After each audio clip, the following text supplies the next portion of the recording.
You're listening to Cooper Talk. Welcome to Cooper Talk. I'm your host, Steve Cooper, and remember, I'm only as hip as my guests.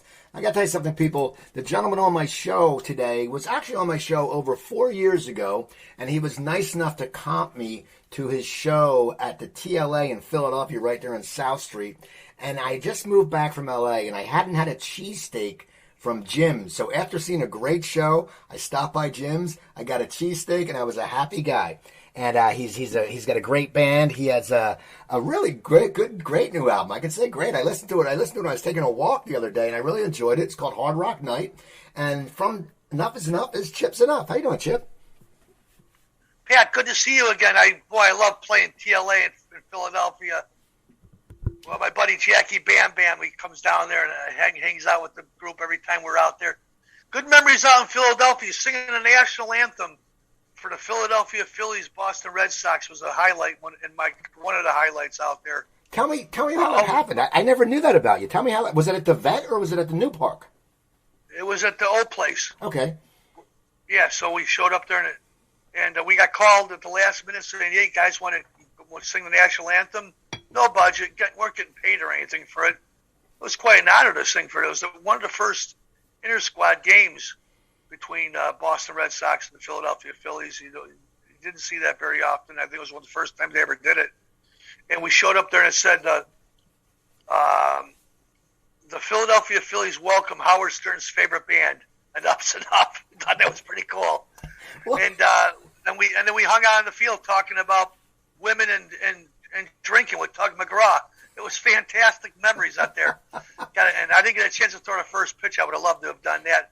Sang the national anthem, and then we hung out with all the fans at the end. It was really great.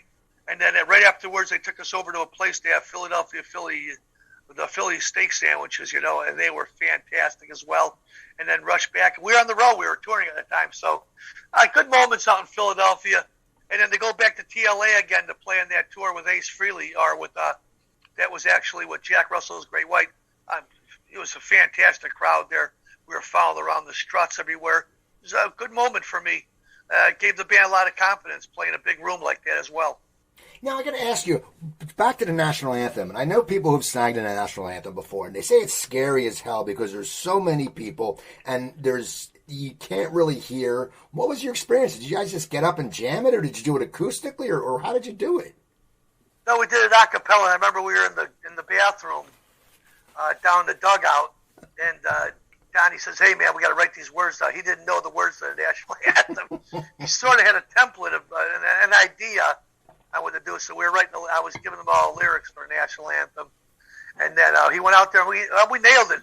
I got to be honest with you, it is difficult because there's an echo, a natural echo that happens inside the stadium. So it's pretty challenging.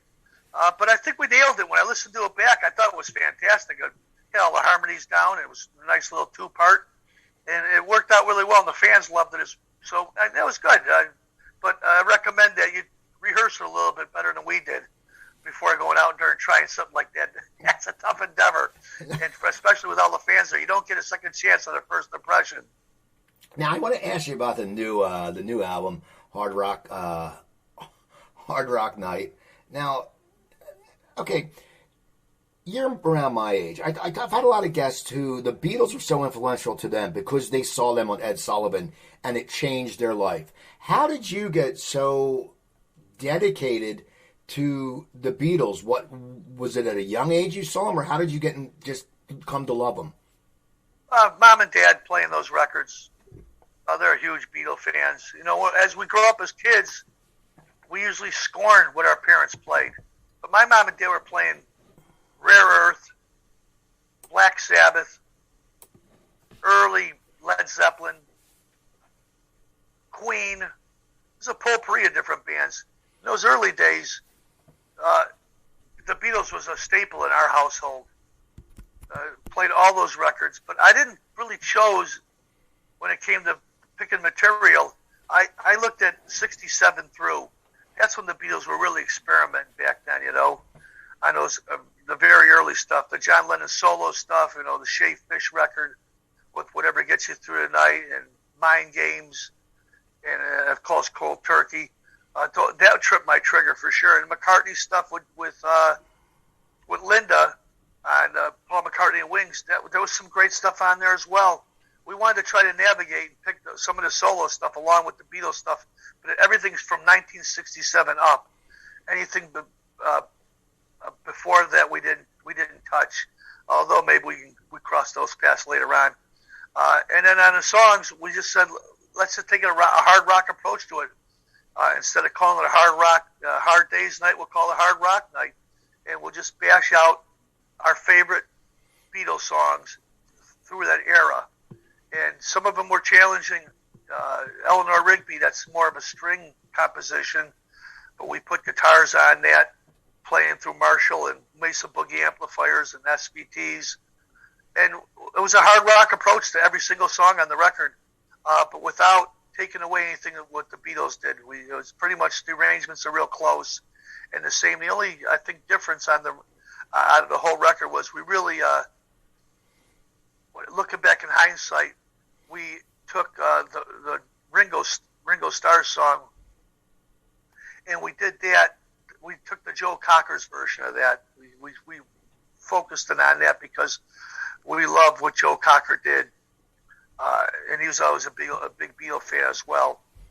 But I really believe that it's a hard rock record, and that's exactly what we do best, is playing through amplifiers. Just imagine Beatles playing these songs back in today's day and age through Marshall amplifiers and Mesa Boogies. And I think it would be pretty interesting, to be honest with you. Back then it was real laid-back pop tones. The recordings were totally bashed out. They only had 4-track and 8 tracks to deal with. And we had 24 tracks here to give us the right technology that was needed to make a solid Beatle record. And with a little help from my friends, that was probably the most challenging song on the whole record, to be honest with you.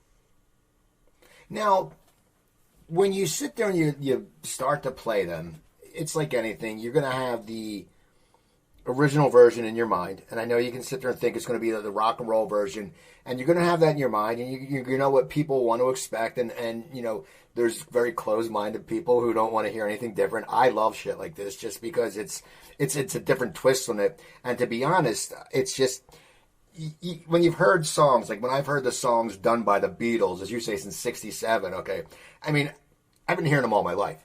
So for you, it's a great spin. But when you sat down and made the endeavor to re-record these, did the old versions ever get in your head when you were trying to come up with the new versions?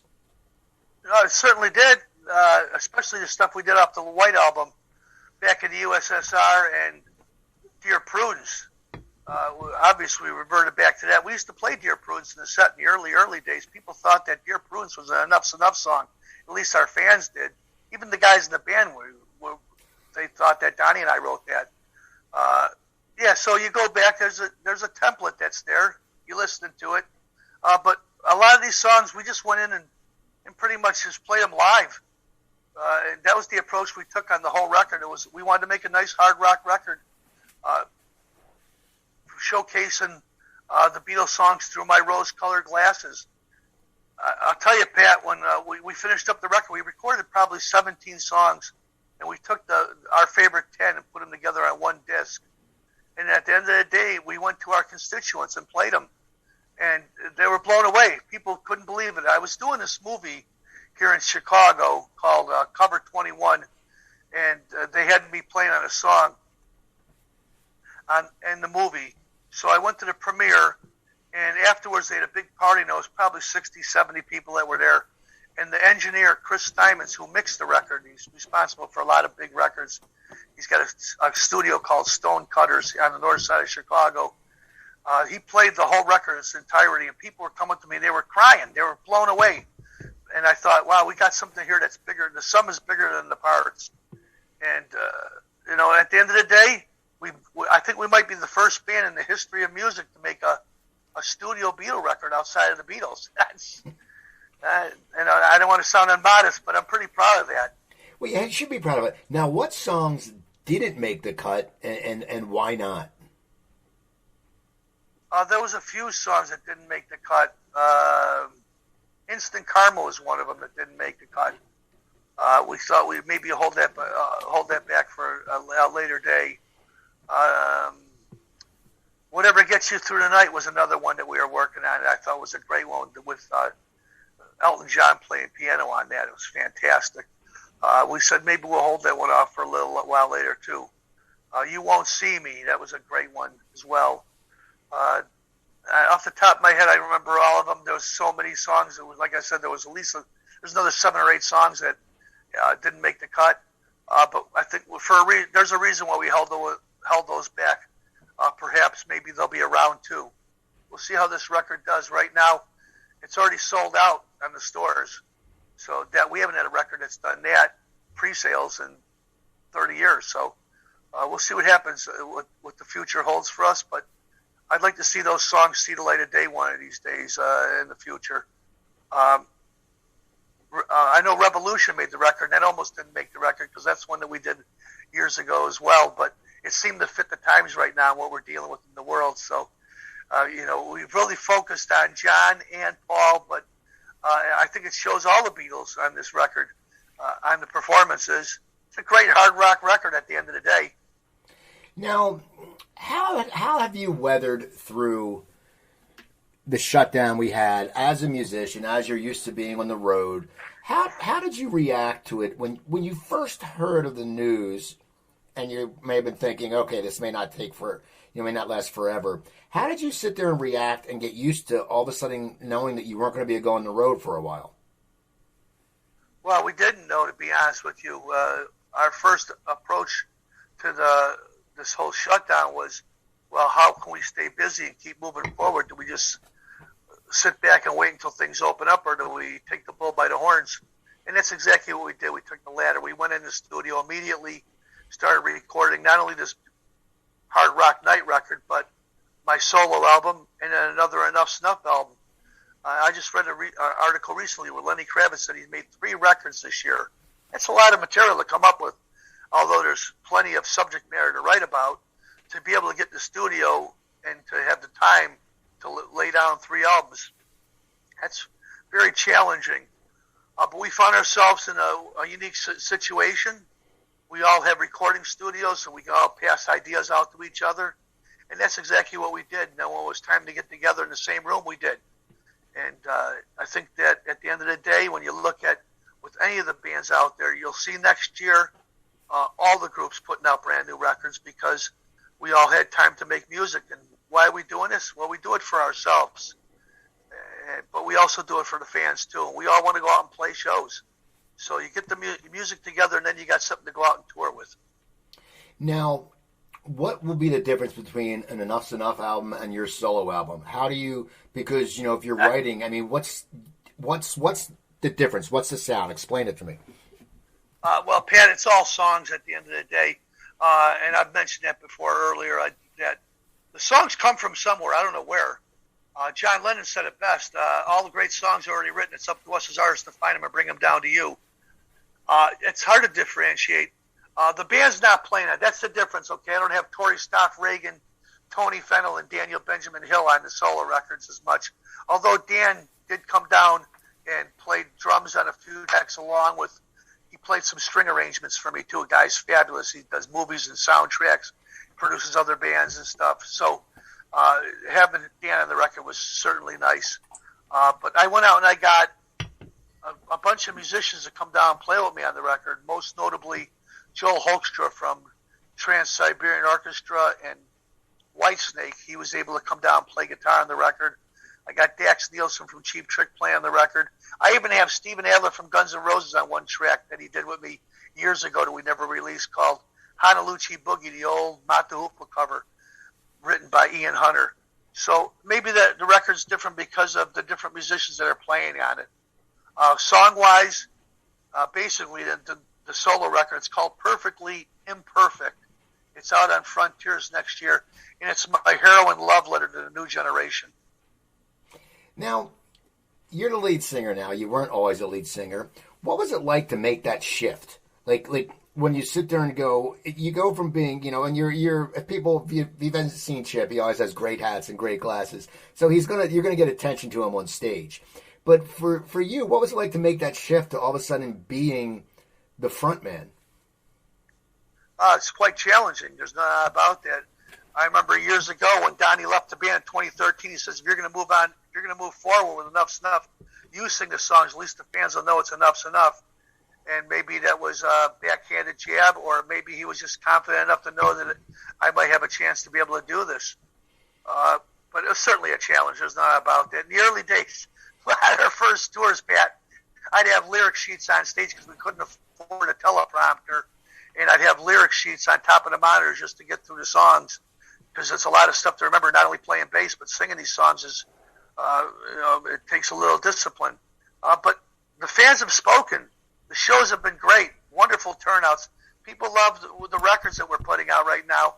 I think I can navigate these waters. I certainly can wear this dress, but I'll never be able to replace the great pipes of my brothers. But that's okay.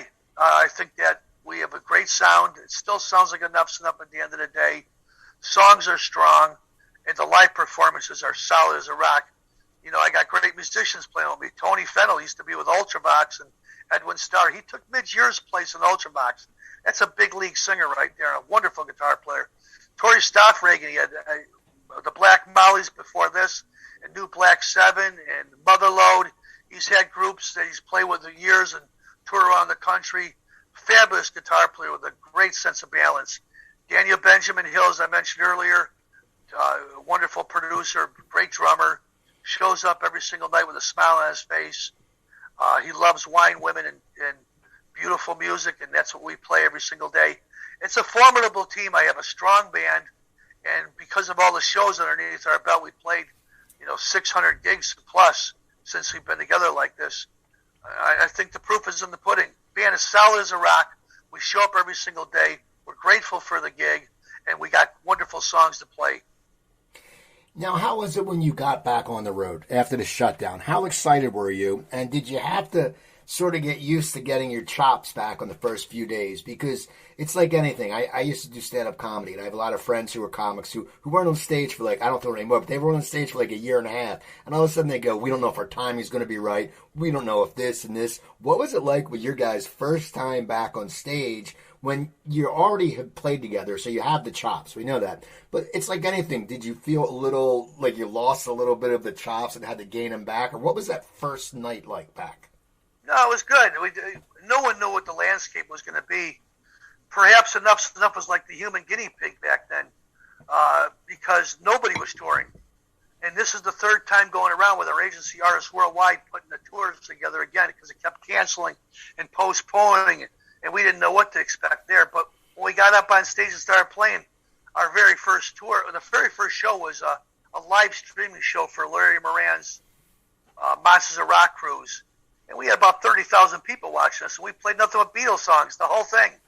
I think we did Fly on Michelle and New Thing in the set as well, but we just focused on the Hardrock Nite record. And people were blown away. They loved it. And then right after that, we got the tour with Faster Pussycat, Straight Outta Quarantine, where we were going around the country playing 6 nights a week. And there was a challenge there for sure. We had the old Journey tour bus on that. It made it a little easier for us for half the tour, and then the tour bus broke down, and we ended up finishing the tour on a 15-seat passenger van. We make it work no matter what, bro. These guys have a wonderful. They're like just a strong band that we don't take no for an answer, and the fans have spoken. They want to hear rock shows. They want to go out and see it right in front of their faces. They don't want to see anything live streaming. If you're a big, huge band like a Metallica or somebody, and Queen, you can get away with those live streaming shows. Bands like us that are sitting in the middle, even though we're all swimming in the same lake, you got to get out there and play live every single night. And my guys embrace that. What got you into music? Seriously, you've had a very lengthy career. What drew you to this life of rock and roll? In the early days, I put together a band called Degeneration. We tour around the country. I was just graduated from Brother Rice High School, and I was traveling with the band in a small little car. We moved to California. I was living at my aunt's house, and we moved the band over to Las Vegas. Had a guy named Bill Norbus who was managing the band, and we just started playing shows, opening up for everybody. We did gigs with the Grateful Dead and with Boss Gags. That was the start of everything for me. Came back to after the band broke up because of personal issues, i.e. Alcohol and substance abuse. I came back to Chicago and put together Enuff Z'Nuff.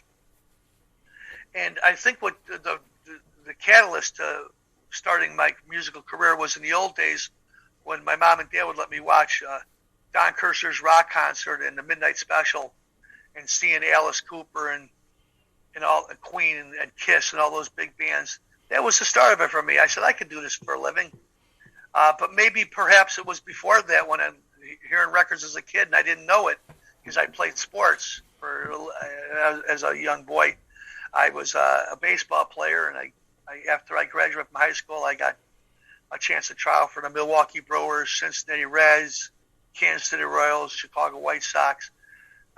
Maybe all that stuff just came back to me, from the early days listening to Beatles records to working my way through as a kid and putting a band together and going out and touring around the country.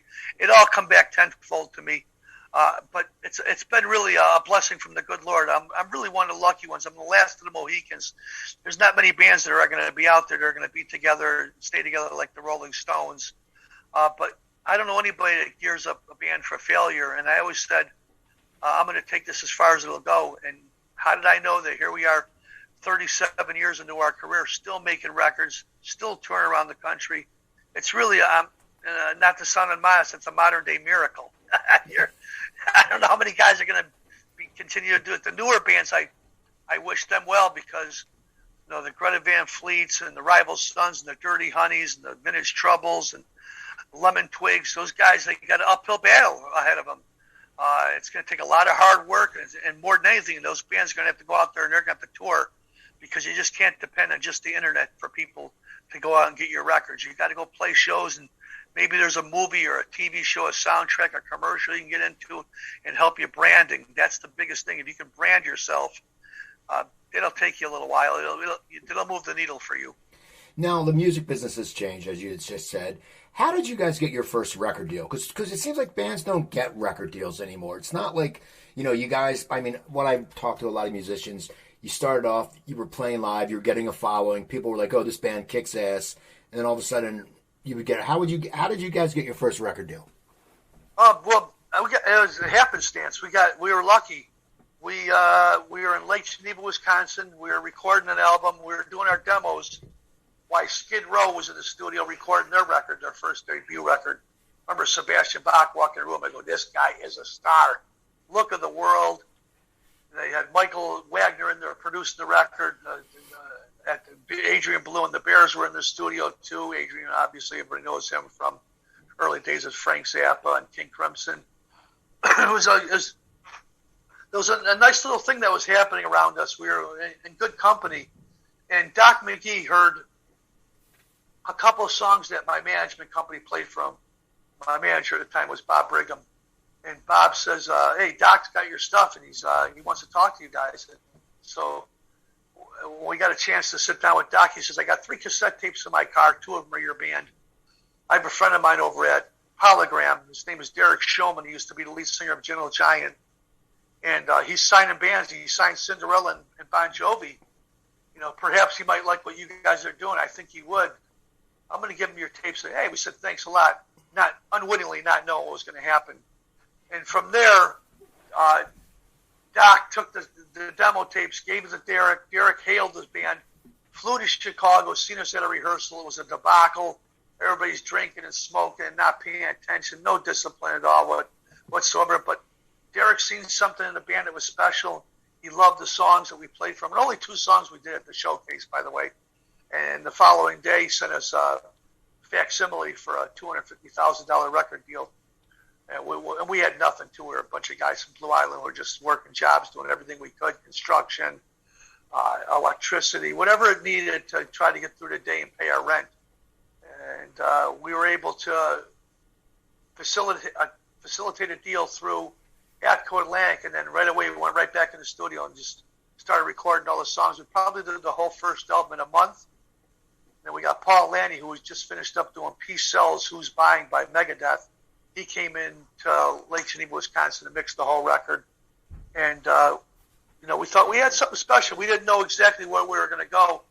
And Doc got us on our first tour. We were out with Badlands, and that helped break the band. Went down to MTV, met Rick Krim and all his constituents. Rick loved pop bands. We were a little bit different than what was happening back then with the Motley Crues, the Poisons, the White Snakes, the Skid Rows.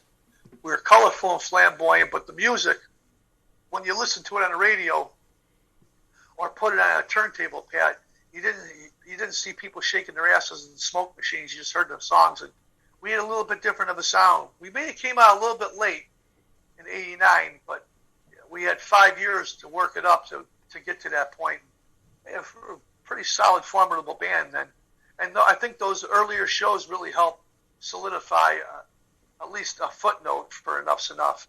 But I give all my praise to Doc McGee, who believed in the band at the beginning. He's noticed after we took our album cover pictures that the pictures for the cover was us in a dilapidated hotel room. He knew that wasn't right. Perhaps it would have been better if we just went out and put the peace sign on the front of the cover. It's a better image anyway. And the songs were all about that as well. So Doc was a big catalyst to moving us forward, him and Bob Brigham. And I give those guys a ton of credit, but also the band too. We went out there every single night kicking ass. No tapes, no sequences, no guys backstage. Just 4 guys playing the shows, and the fans have spoken. MTV by playing the videos, and help from guys like Howard Stern certainly put us in a different kind of a light and got a chance to reach a lot of people and a lot of ears, and that was important, I think, in the beginning days to have. You need all those proponents to happen for you in any band. It just doesn't happen all by itself. Remember, there was no internet back then, so it was you make a record, you take it on the road, go play, and try to do every radio interview you can and reach as many people as possible, and maybe you'll get a little bit of a break, and we certainly did. Did it bother you a little bit that you were lumped in with those other bands when you felt your music was different? Because it's like all of a sudden people were, as you said, you didn't have people smoke and shaking their asses and stuff like that, like Motley Crue. Did it bother you guys as artists and as performers that you were lumped into that when you felt you weren't? To be honest with you, Pat, we were just grateful to be recognized whatsoever. We're talking, there's at that time, back in '89, it was 30,000 records a year being put out. So to catch anybody's attention is a great thing. To be on a Howard Stern show or on David Letterman or touring around the country with Badlands and Mr. Big, those are good moments for Enuff Z'Nuff, to be honest with you. We weren't really worried about anything like that at all. Plus, at that time, we were a real rock band. We weren't homogenized, so we obviously there was some extracurricular activities that were happening with the group in those early days, where even though we had great management, the inmates were still running the asylum. It took a while for us to find our footing. But at the end, if you look at it, the big picture, the songs were the most important thing, and that's what resonated at the end of the day. Now, what happened when you started hitting it? When you're on, is that a picture of Howard Stern? Yeah, he gave it to me. Leroy Neiman actually handed it to me, and then Howard signed it to me. That was pretty cool, How did you hook up with Howard? How did that all happen? Because I know he loved you guys. Dee Snider from Twisted Sister has a brother. His name is Mark Snider, and Mark was a radio guy for Atco Records. Wonderful cat. And when we went to New York, Mark said, "Hey, there's this guy out there in New York. His name is Howard Stern, and I think he'd really like your band. You want to come down and meet him?" I said, "Yeah, sure." We didn't know much about Howard because we're from Chicago. So we went down there, had a wonderful show with him. Boy, guy's a huge fan of music, period. He loves the Ramones, loves Cheap Trick. Just a big fan of the same kind of stuff that we love. And he put us on the radio to get a chance to talk to his audience. And from there, then he started doing TV shows. He was with Channel 9 WGN. He had his own TV gig that he was doing for a while, and he had Enuff Z'Nuff on there, which was wonderful. Gave us a chance to reach another audience. And then our friendship just developed in a blossom. We went to dinner to him at his house. Then he had us he asked us if we wanted to do any recordings in his backyard. He had a little townhouse behind his house. He goes, "You guys want to do your next record here? You can." I said, bro, I'm going to pass on that. We prefer to stay friends with you, because we knew if we brought any of the rigmarole that we carried as a rock band over to his house, it would wreck his marriage. But he loved the band beyond belief. And I owe it all to Mark Snyder, Dee's brother, who was, he just knew he had he's very intuitive. He knew that Howard would love this kind of music, and boy, it was a big shot in the arm for us to get him, because right after we did Howard Stern, we got the David Letterman thing. Morty hired us over there to play on a show, and it changed the whole trajectory of Enuff Z'Nuff in those early days by taking the bull by the horns and develop. At the end of the day, think about it, bro. This business is predicated on friendships and relationships, and that's all we cared about is promotion. Those formidable days, we made a great record, but we needed to go out there and play shows and meet people, and we were not a lazy band. I've always admired our strut. Now, do you still talk to Donnie? I know things have gone back and forth. I know there's some other stuff. What's the relationship with you guys now and with the name of your band? Well, I think that, he's the one that told me to go out and sing these songs. I couldn't find him.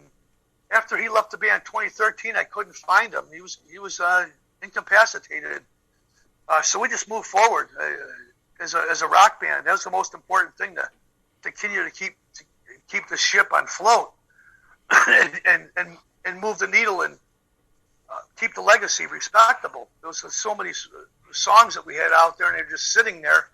Nobody had anything going on. Like I said earlier, the inmates were running the asylum. But I reached out to him in 2015 for a record that I was doing with Frontiers, that Derek Shulman coincidentally was working with Frontiers at the time too. He retired for a while from Atco Records. He was over at Roadrunner, and then he started working with the guys over at Frontiers. And Derek's the one that called me and said, "Hey, I need another Enuff Z'Nuff album." So I called Donnie. He obviously wasn't in the band, and I said, "How would you like to put a record out with Frontiers of some of the older demos that I have, and I'll put a couple new songs on there as well?" And he said, "Well, send me the material. Let me hear what it sounds like." And then he heard it. He goes, "You know what?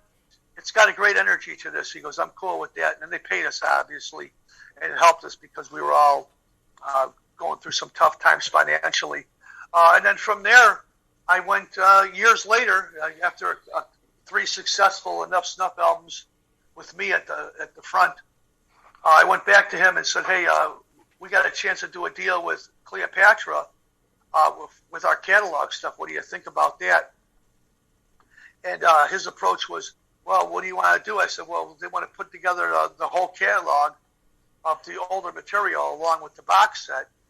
And he says, "You got the material?" I said, "I got all the songs. I've saved everything from the beginning." He hasn't saved anything.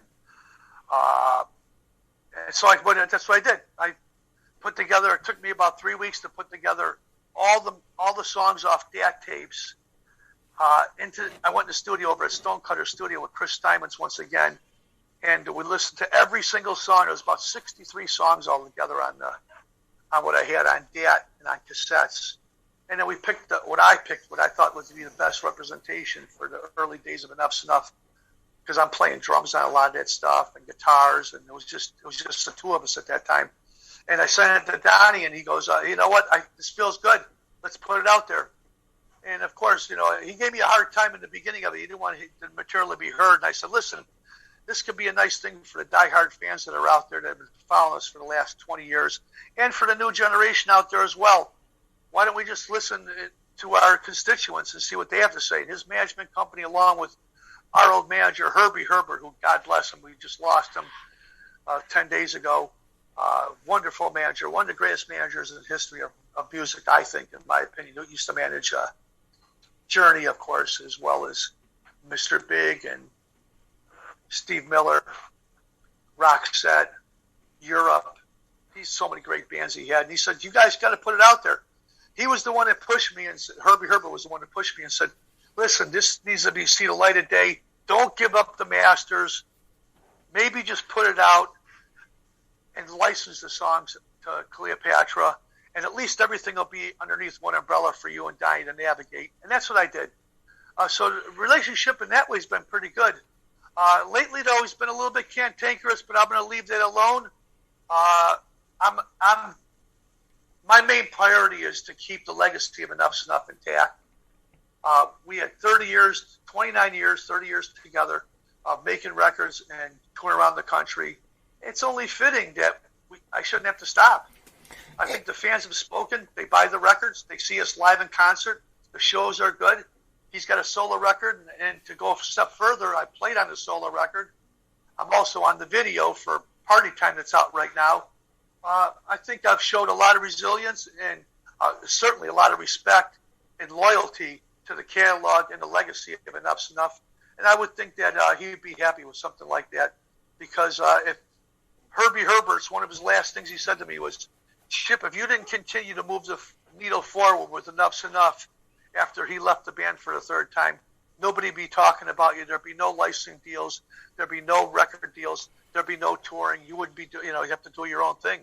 So in that way, I think I've held up to my bargain as a loyal brother, and I think that he'll be able to, in the future, and these songs, maybe there'll be a movie, a soundtrack, a TV show, a commercial, something that's significant that he'll be able to get paid for. He got paid on the Cleopatra deals, and I make sure that I do anything that with Enuff Z'Nuff through records or through labels that he'll always be compensated. He'll always get his sync licensing. I think that's pretty good. I'm looking out for him more than anybody else, because I care about what we do as the band, and I care about these songs. It's my life.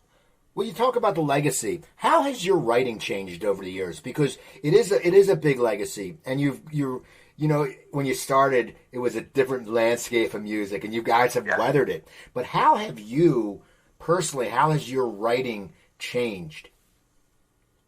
Well, if you look at what's happening in the world right now, there's certainly plenty of subject matter to write about, tons of fodder.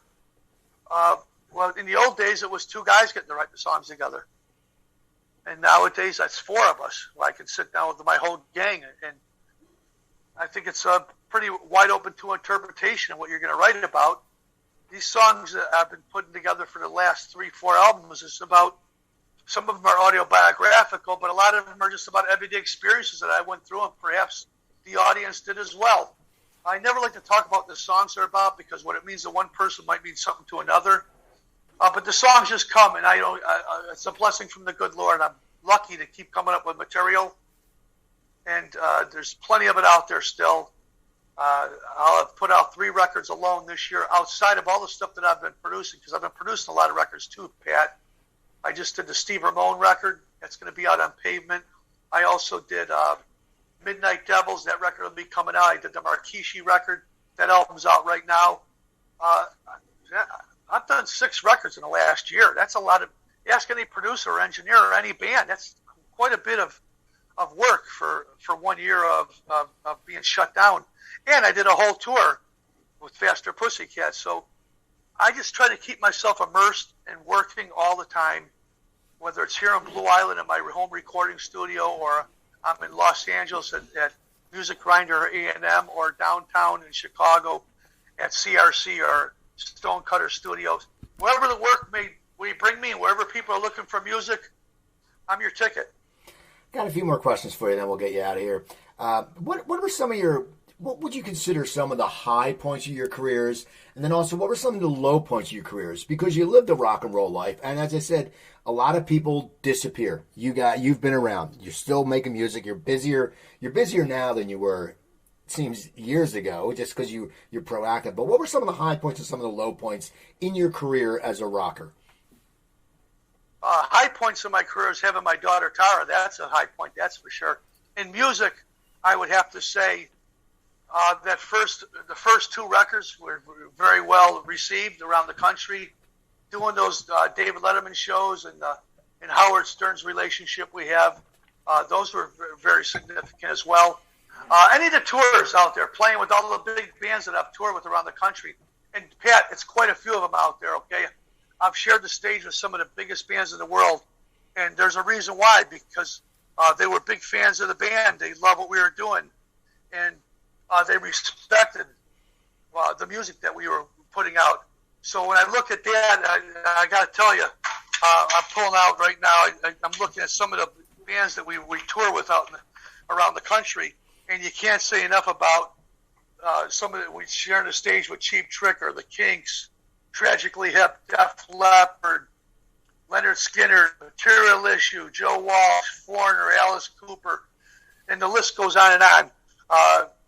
That's pretty significant right there. Those are pretty high points. Low points, the band in our promiscuous substance abuse days certainly missed a step on a lot of great opportunities out there.